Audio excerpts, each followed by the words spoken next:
Don't allow yourself to be controlled by these 5 things.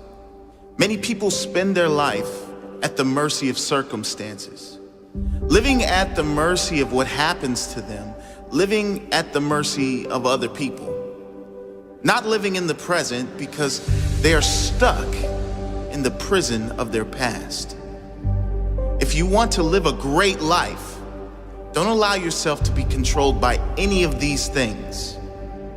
Number 1, your past. Number 2, other people's opinions and judgments. Number 3, limited beliefs you project on yourself. Number 4, relationships. And number 5, money. Number 1, don't allow your past to control your present or your future life. Whatever happened, you must let it go.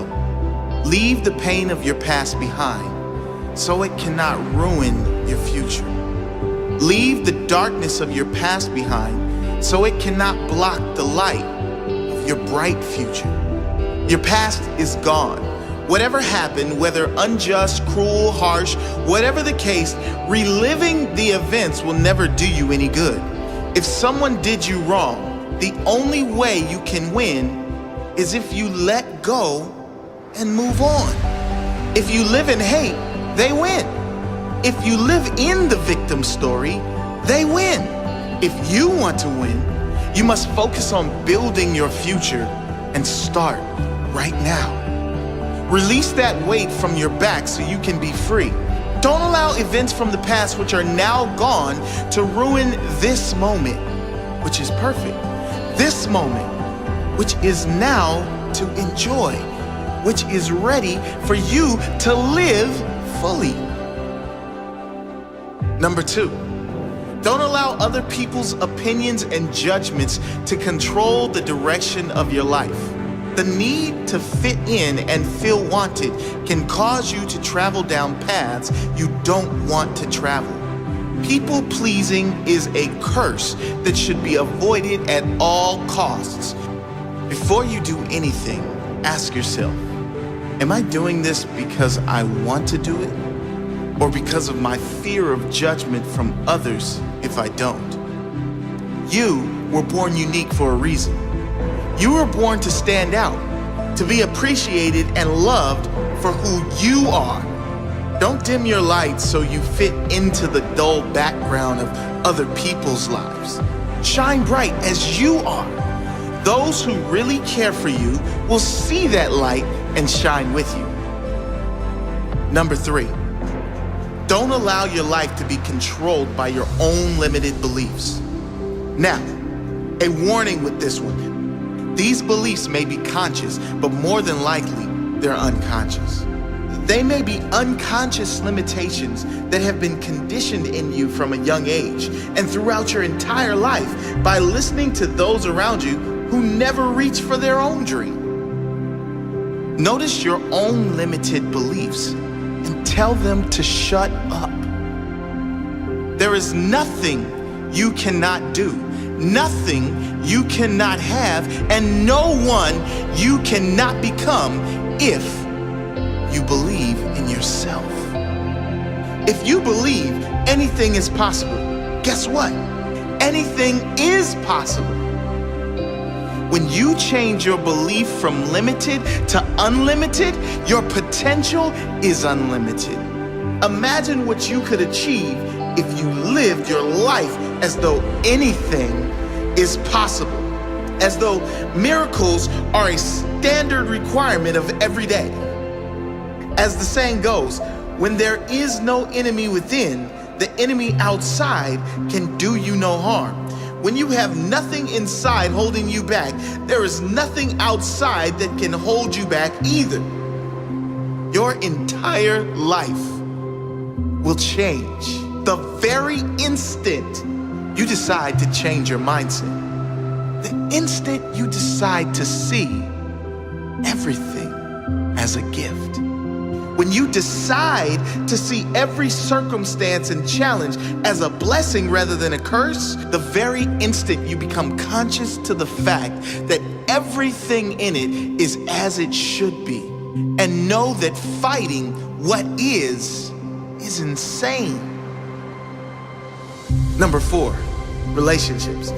A touchy subject.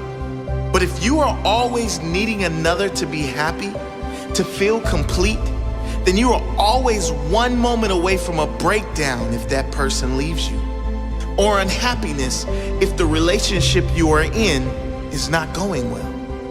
I'm not suggesting to avoid relationships. There is no force on earth that is greater than love and connection. I am talking about those who can't live if they aren't in a relationship. Those who will be with just about anyone, including all the wrong ones, just to avoid spending a moment being single. What I am saying is to develop enough mental strength that you get to the point where you don't need others to make you happy. You are just as happy being alone as you are in a relationship. And number 5, this is what controls the majority of humans on the planet. Can you guess what it is? Money. This does not mean you shouldn't want abundance. It doesn't mean money is evil. You know as well as I do what great things you can do and how many people you can help with money. What this means is, do not allow your decisions to be controlled by money. If you are choosing something only on the factor of how much money is involved, you've just made the wrong decision. What you will find is that when you follow your heart and you lead with your intention to serve others, to give your best to others every single time, when you follow your intuition and truly give your soul, then the money will come. And it will come in far greater amounts than if you simply chase money for the sake of chasing money. So challenge yourself to live the life you want to live, free from being controlled by anything. Find your freedom. Live fully.